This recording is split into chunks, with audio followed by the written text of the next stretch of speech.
I'm going to take my cues from LeBron. He knows what his body needs. At this point, he's seen it all, done it all, been through it all.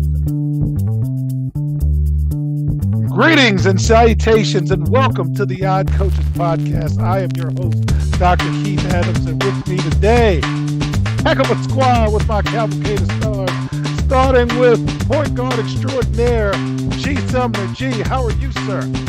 We're in the building, man. Good football Saturday, ready for football Sunday. Let's do it. All right, and Captain for Life, Will Cotton, how are you, sir? Just like G, football and studying today. Love it. Let's go. Yes, and of course, on our Wind Up Wednesday edition, you see fans, football is still king, but we got to get everybody ready for the NBA season. So in segment one, we're going to talk about some teams, get their thoughts and so forth. Segment two, we're going to talk about the 65 Club that you will hear about often this season. And in segment three, WNBA Finals, a lot of WNBA news. So let's get going. Fellas, the Lakers. LeBron James will not play in his team's exhibition opener against Golden State to start off the season, but they say he's going to play significant time during the preseason. Fans, do not forget that LeBron James will turn 39 in December and is the oldest active player in the NBA and is coming off a season where he missed 27 games because of a right foot injury. Gee, you know Adams is scared to play people to begin with. How are you handling LeBron in the preseason? I'm going to take my cues from LeBron. He knows what his body needs. At this point, he's seen it all, done it all, been through it all. So let him work his way back from that foot injury, which was much more serious than a lot of people realized. And let's let him get rolling into the season and see how it goes. I think he's going to try and go out and prove he can play the 65 plus games this year. So let's let him take his own, give us the cues to see what he needs in the preseason. All right. Gee, what do you think? How would you handle LeBron? Because you know Coach is on a pitch count with him, and he's only playing X amount of minutes in the preseason. I may be the wrong guy to ask about this question because age or not, I come from an era where the stars played and did everything that they could to get on the court. So I would be getting LeBron out there as much as possible to try and build chemistry, avoid the start that they had last year. Had a little bit of heat going into the playoffs last year before Denver waxed them off. So let's get the team together. Let's get some start building some continuity and get ready for this playoff and championship push. Will, agree or disagree, sir? Oh, I have to agree with G. I mean, LeBron has nothing to prove, and the fact that he even wants to come back. I mean, the guy's a billionaire. He's a multi-champion. The fact that he even come back and he wants to play with an injured foot, I mean, that's amazing. So at the end of the day, the coach has to be, hey, man, you running? And he says, yeah, or nah. You go with that, but you know that he's going to be there. But it will be interesting to see now that teams will no longer have rest. They will have a whole change thing. So they'll have to manage it a lot better. So he won't just be able to be like, I'm not playing this time. So we'll see. But we'll talk about that in segment two. All right. With the Sixers, Will, I'm going to start with you. Nick Nurse said James Harden was a full participant in training camp practice. He still wants to get traded. He has yet to speak to reporters. Clippers are trying to make this happen. Will, how are you handling the James Harden situation? It's so messy. It's so messy. If I would have the answer, I wouldn't be sitting with you guys. I'd be with the Sixers. But they totally mismanaged their the last plan. I mean, trust the process. I mean, this was something that was like a 10-year plan or a 12-year plan, and it just blew up in their face. Guys are leaving. Guys are unhappy. At the end of the day, Harden needs to be a professional. And I don't care who's on the team and what issues he has. And I've been reading that he's had issues with some Kelly Oubre. Just be professional. Go play. I know it's harder to say. Go play, make some money, go home. And the best thing they can do is you have to play. And the better way we could trade you is that you actually have to play. If you don't and you're just sitting around, it's hard for people to trade you. So Nick Nurse has a long season ahead. Hopefully hopefully they can hunker down with Embiid and he can he can because again, coach, the best thing could be they can win. That's the best cure. But it's tough. It's a tough situation. All right, G, how are you handling James Harden, sir? Well, I'll start by not worrying about what's going on with Kelly Oubre. Uh, but at this point, it's a messy situation, and the only right answer is you got to get them out of there. Obviously, be best for the team. Their championship hopes depend on either having him be productive or getting something in there for him that will allow you to compete with the Milwaukee's and the Bostons. But I think they got to find a way to get a deal done. I I know he's back at the last training camp practice, but I just don't see given how ugly it was this offseason, I don't see how that team can come together and be a legitimate threat with him on the roster. All right, and our favorite administrator has snuck in, Robert. I have no keys around me, but Harden is at training camp. How are you dealing with that, sir? And it's always good to see you. Hey, good morning. How are you?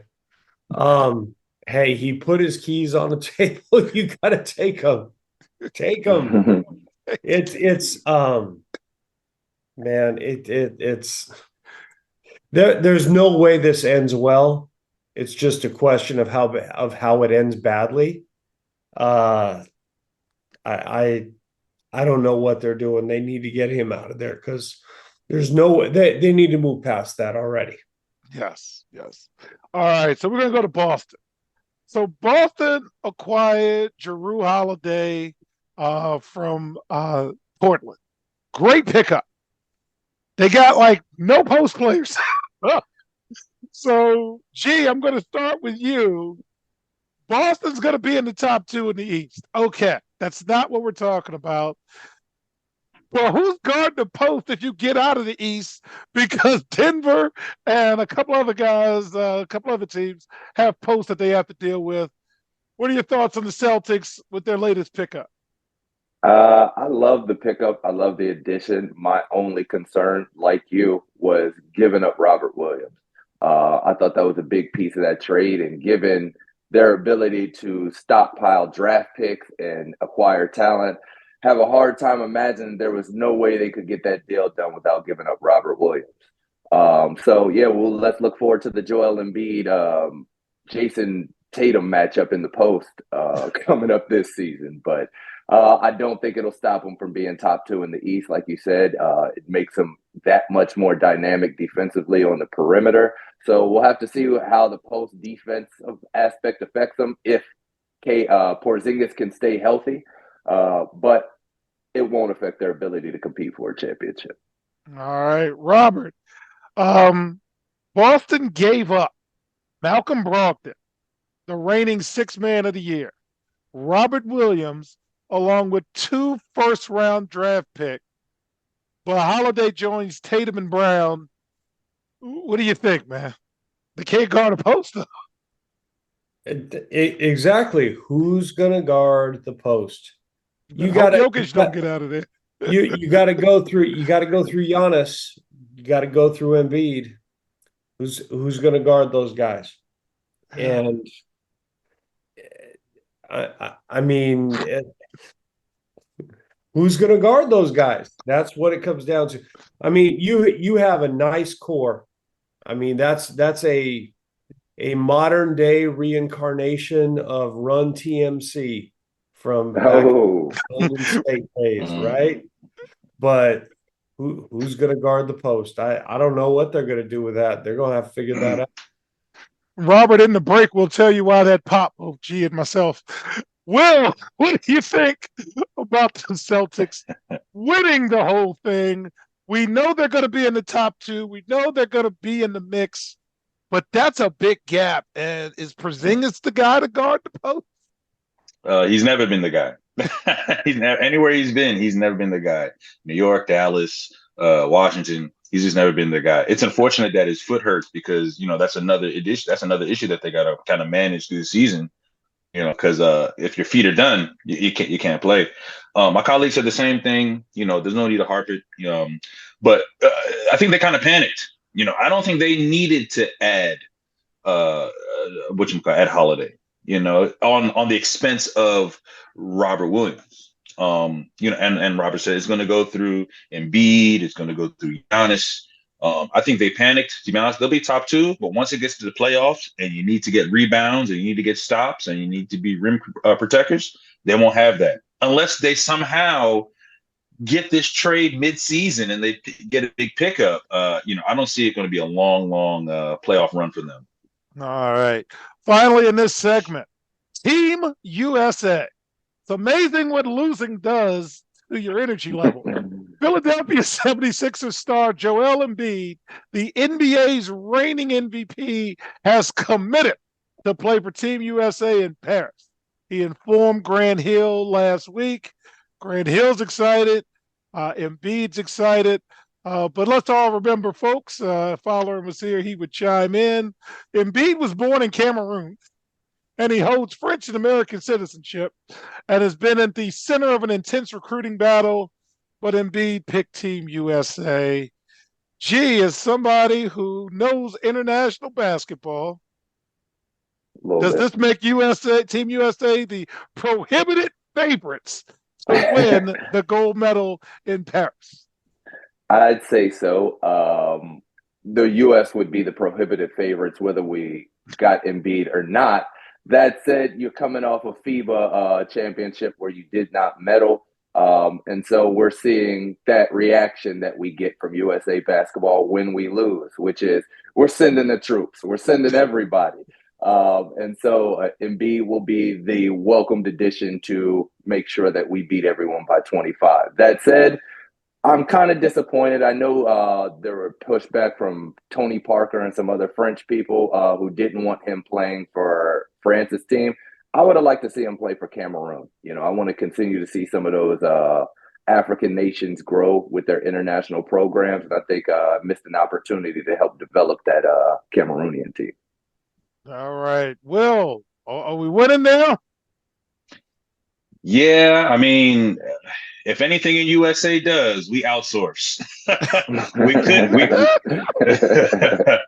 So we couldn't get it done. So we called some people and got some consultants, and we brought them in.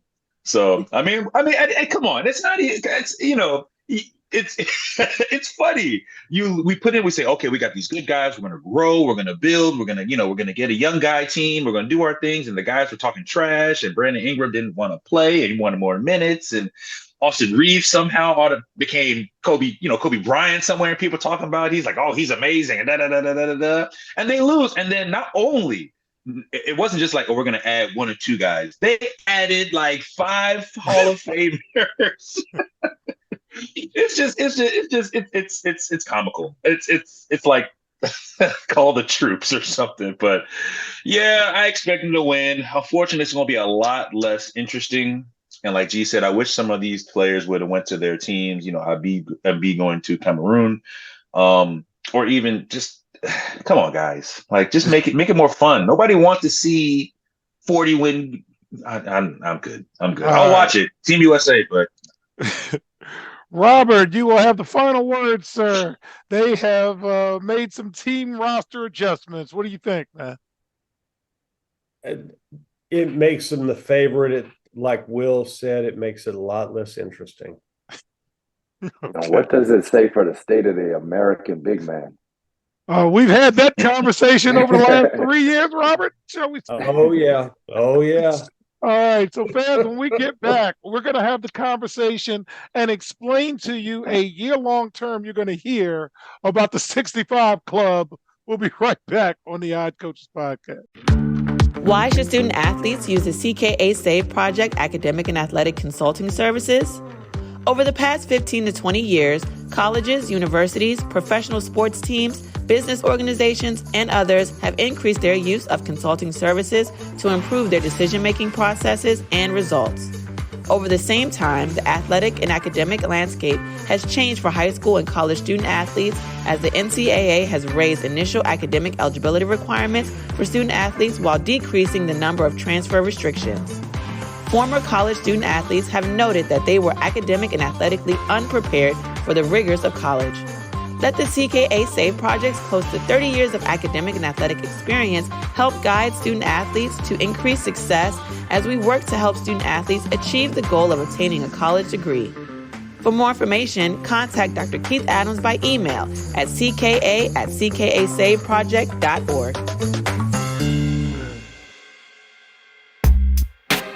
Welcome back to the Odd Coaches Podcast. In segment 2, we're going to explain to our audience the 65-game club.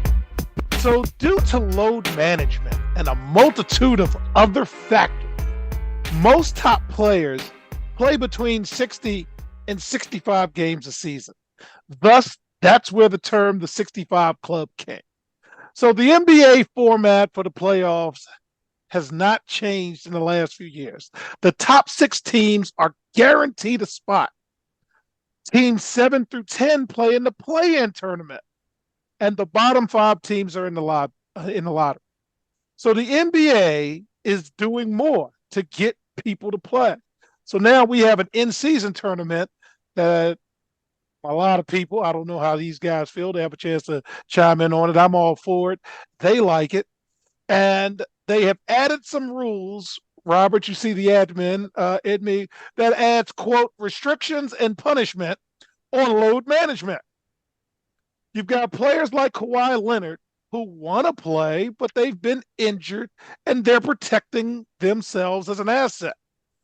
You also have players like Victor Wembanyama, as well as darn near all of Oklahoma City, who are young players and they want to play because AAU plays 4, 5, 6 games a day, and let's go at it. So, Will, I'm going to start with you. What are your thoughts on the 65 club as we enter this season? Who's going to make it to the top 6 to guarantee that spot, and who's going to be in 7 to 10? Share your thoughts, my friend. I mean, it's great. You're getting paid all this money and you get to miss all this time. I mean, I've never met a job like that, so I need to get one of them jobs. But I think it's difficult. It's difficult. You want to manage your team, you want to manage your players, but you also want to, keep your fans happy. I mean, people put out lots of money to go see these guys play. Some can't. Some it's not as easy as others. And you go there and that guy's not playing. It's difficult. It's difficult. It's difficult. I think if you're just going to say, hey, if we're going to do a 65 game, why not start the game? Why not start the season in Christmas or start maybe like MLK Day? You know what I'm saying? They need to start looking at different ways to. It's an 82 game season, Will. 82. They need to. I'm with you. I'm with you. And Anthony Davis says that's one of his things. I want to play all 82 games. Boy, you're lying. I don't know who you're talking to like that. But they need to come out a way together. Players, owners need to say, we need to figure a way to get players on the floor. We can still have fans are happy when they go to games.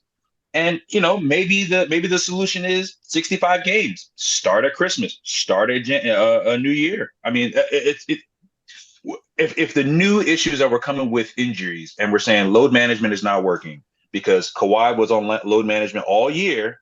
And he ended up with the same injury that they were trying to block or not trying to have. Why not look into different ways? So I think I'm not against 65 games. I just think change the ticket prices if you're going to tell a player or tell a fan like, hey, LeBron ain't playing or Kawhi ain't playing or PG ain't playing, and that $100 ticket needs to go back down to $70. I think there's a problem I think that's the real biggest issue. I'm paying all this money and I go see PG. And my son has PG's jersey on, got the hat on, the shoes, and he's not playing. Yeah, I think that's what got to change. But there would need some radical changes. Okay. Now, G, you're a basketball historian, and I'll put your knowledge up against anyone. You grew up with a basketball family. 82 games was the standard. Nobody even talked about it. Now we're actually even talking about how many games people play. What do you think about the 65 club as we head into this season?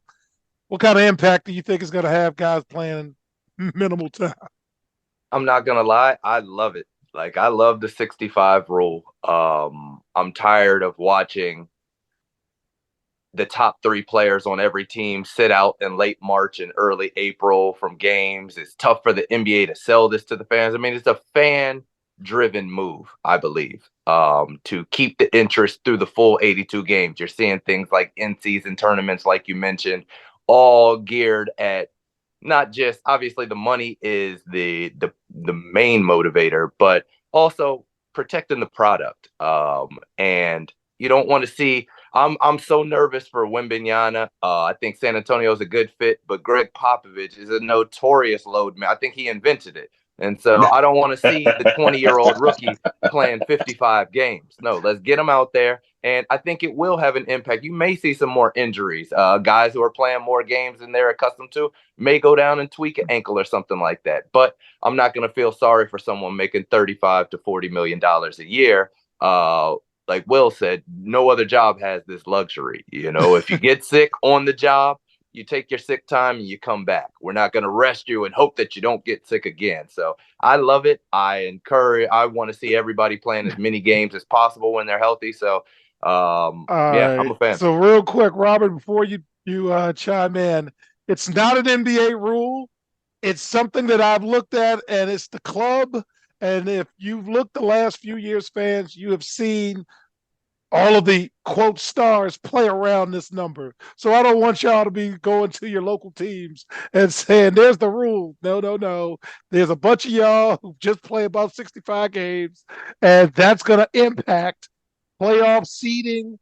And Robert was on many shows last year where we said, these young guys are playing, and look at what's happening to the veteran teams. Robert, what are your thoughts on the 65 game club that you're seeing, and how's it going to impact this season? You know, you're saying it's not a rule, but it probably should be. I mean, you know, one of the things that always strikes me with stuff like this is if the NBA were to try to legislate this, to say, okay, your guys have to play 65 games. How are you policing that? Because what would happen is you'd have phantom injuries. Oh, Joel Embiid has a toothache. He can't play tonight. That's what you would have. So, I mean, they can have any rules they want around load management and that kind of stuff. I don't see how they're going to enforce them. That's going to be the thing for me. How do you enforce that? Well, go ahead, G. I was going to say the enforcement comes by taking these postseason awards away. You got these for all NBA team bonuses that come with max contract extension clauses and things like that. So you start hitting their pockets and you start getting results. So, G hit the nail on the head. There are game minimums in terms of what you have to play for postseason awards, and that does tie into the money. When Kawhi Leonard was first asked about the new policy that was passed last month, which we have talked about in previous shows, which state that teams must ensure that no more than one, quote, star player is unavailable for the same game, Kawhi Leonard asked what the new rules were. When a reporter answered, Kawhi said, to paraphrase, I'm not the guy that's sitting down because I'm doing load management. But if the league is seeing or trying to mock what I did, they should stop because I was injured that year. And he's not going to play if he's not feeling well. He's not going to play if he's not fully healthy, and can't get mad at that. But and he got hit. And he got his. But as we watch the season, one of the things I'm watching, fans, and if you're into this strictly for entertainment purposes only, in the East, the entire panel agrees that it's Boston and Milwaukee. So there's only 4 other teams that are going to get to be in the top 6. And I don't even know who those teams are. And then in the West, Denver, they're going to be in there. Phoenix is going to be in there. And then you got teams like Memphis who play every night. And if Zion's healthy, say what you want about Zion. When he plays, New Orleans is in the top 4 of the West when he plays. So feel free to make a joke at tofu or whatever in New Orleans cuisine. And then you got older cats like LeBron. You cannot play him 38 minutes a night. Can't do it. And no matter what Anthony Davis says, and apparently he looks good and he's fresh, man, is he gonna make it 82 games? He's not. So even if your best player is in the 65 game club and you win 60% of that, that's about 35 to 40 wins. And then if you split, you're at about 47 to 54 wins, which gets you about 4, 5, 6, or 7 as the Dallas Mavericks. So anyway, fans, with that, we're going to move on from the NBA, go to the WNBA in segment 3, and get you ready for the finals. And it's going to be a good one. We'll be right back on the iCoaches podcast. The reviews are in for Dr. Keith Adams' book, Finding the Balance, My Personal Journey to Academic and Athletic Success. College professor and student athlete academic expert Dr. Lisa Rubin said, "There is nothing out there like this book, so I do hope people will pay attention and give it a read." Former George Mason standout Fowler Campbell said, "Consider this book an opportunity to work directly with Dr. Adams just like I did. I assure you that there will be something you can take away that will be useful to you throughout your personal journey." Ryan Waite, a recent college graduate who is a software engineer, said, "I like how the book is based on research, which makes it good for general students as well as student athletes." The book serves as both a memoir to Dr. Adams' 30-year academic and athletic career, as well as an instructional guide to assist student athletes, parents, coaches, teachers, and administrators navigate through the challenges of finding a better balance between academic and athletic success. The book includes over 15 personal stories and anecdotes from Dr. Adams, along with numerous former players and colleagues from a variety of sports and endeavors. You can order your copy at www.ckasaveproject.org. From the main page, simply click CKA Save Project Services and order the Find the Balance book. For more information, contact Dr. Keith Adams by email at cka@ckasaveproject.org. Welcome back to the iCoaches podcast in segment 3. Man, a lot of great interest and notes for the WNBA this week. There's a commitment and an investment being made. So I'm going to start off with Las Vegas. The WNBA owners officially approved retired NFL quarterback Tom Brady's bid to purchase a stake in the Las Vegas Aces. And let's just say that guy's got a little bit of money to invest. So congratulations to Tom Brady and the Aces for getting another multi-million-dollar owner, member of the ownership team. Phoenix. The Phoenix Suns and the Mercury owner, Matt Ibiza, and I hope I said that correct, announced last week that he's investing more than $100 million in a new practice facility for the Mercury.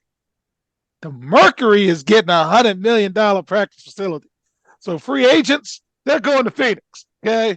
So you got that going on, and you got expansion. The Golden State Warriors have been one of the most successful financial organizations in the league, and now their owner has a WNBA team. Their owner used to be a part of the ABL, which actually had better players in WNBA back in the day, but that's another story. And G's going to be the first one to talk about that. Man, this is an exciting time. So before we break down the finals, G, I'm going to let you go first. Take any of those stories, but there's a lot of investment going on in the W. Tell me your thoughts, sir. To your point, good stories, good news, a lot of talking points for the WNBA this week. Got the finals starting today. But I'm happy to see it. I think, getting that TV contract that's played out has been good for them. I've heard more talk and interest in the WNBA product than I have ever. And actually heard about people watching games.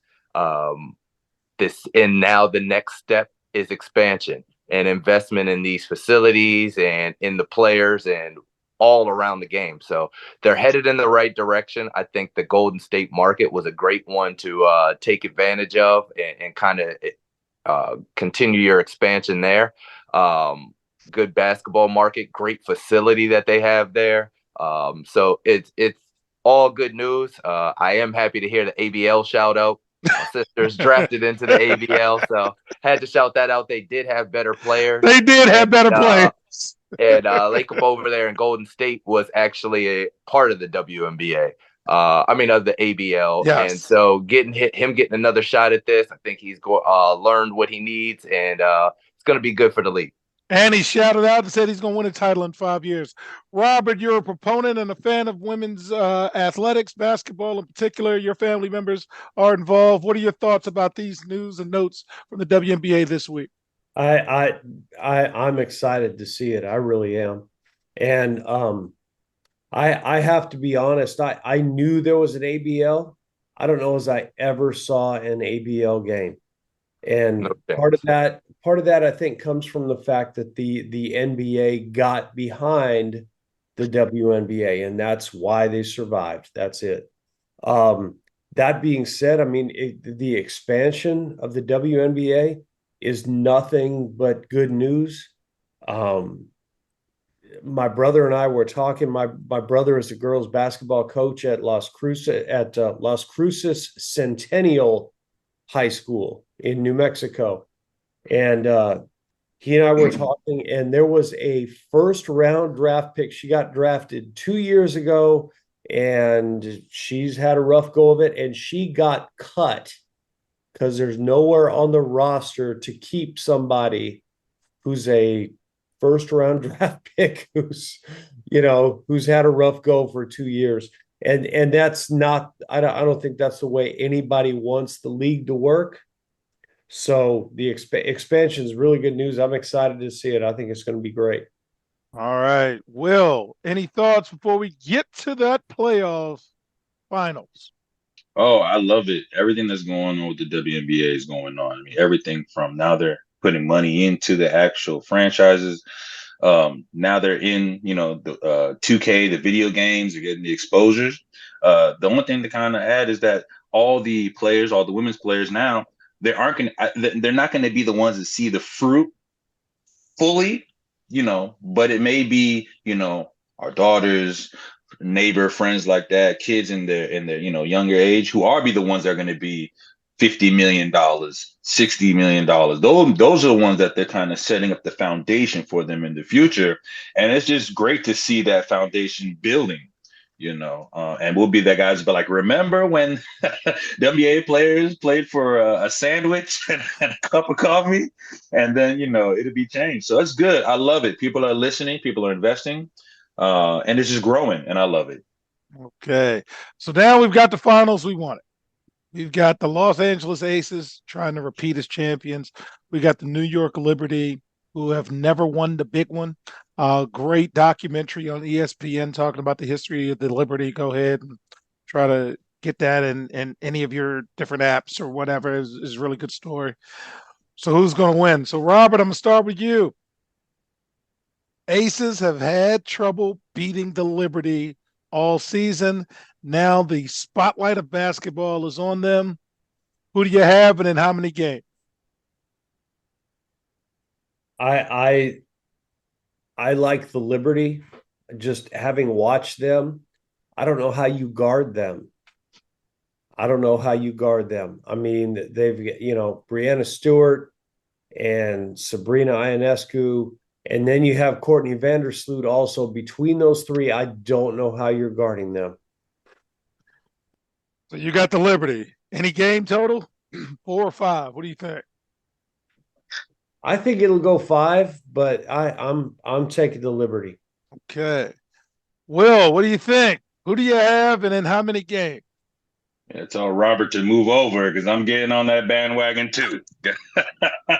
I'm a rock with Liberty, man. Liberty, okay. And they're gonna shock the world in 4. Okay, Liberty in 4. Yeah. Gee, what do you think, sir? I am not going to make it unanimous. I heard Robert talking about that big 3 out in New York. Las Vegas has a couple of players as well, and their big 3 ain't half bad, including people who have put up 50. I'm going with the Aces, and I watched them. I actually watched those games mid-season in the little tournament, and I watched them get spanked twice within the course of a week. I think they come back take stock in and take this Liberty team seriously. Think they get them out of there in 4 games. Couple of blowouts mixed in. Wow. Well, I'm a wrestling fan, and if I'm booking it, you got to book 5. Okay, so that's 1. Got to get 5 out of this because you need the eyeballs in the product. Not saying that it's predetermined, folks. I'm not saying that. The script I'm is out. not saying that it's predetermined. 2, the best written story is Asia Wilson didn't get the MVP. She was burned. Yeah. So if you're booking it, you're like, wait a second. I need that finals MVP. And then that takes us to the offseason because the money's in the chase. And just like Cody Rhodes, baby, you don't give him the title at WrestleMania, you make him wait. So we're still going to make New York wait. New York's going to wait 1 more year. I got the Aces in 5, strictly for entertainment purposes only. So with that, go ahead. And don't forget, it's going to be difficult because they're playing on Sundays. They have 2 games on Sundays, and football is king. So that's the only thing that kind of messed with me a little bit because the game is today at 3 p.m. That's like prime time for NFL.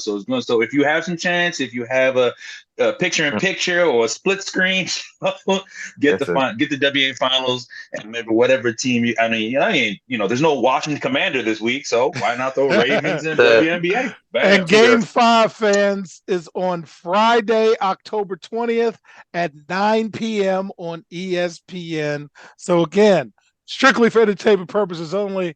I think it's going to go 5, and that's a good way to close that out. So final notes, last week to buy merch, please go to www.cksaveproject.itemorder.com. Get your OCP merch, get your CKA merch. We need the help. Also, please check out our Monday motivational videos and share them with your student athletes in your lives. We're giving out good product and good stuff. So on behalf of our Cavalcade of Stars, I'm Dr. Keith Adams saying thank you for listening and or watching the Odd Coaches podcast, and we will see you on the sidelines. Till next time, take care. The Odd Coaches podcast is sponsored by the CKA Save Project. The CKA Save Project is an industry leader in providing student-athlete academic and athletic support. From assessing student-athletes' academic and athletic skills to measuring and monitoring student-athlete academic progress to improving student-athlete time management and organizational skills, the CKA Save Project provides wraparound services for student-athletes from middle school through college.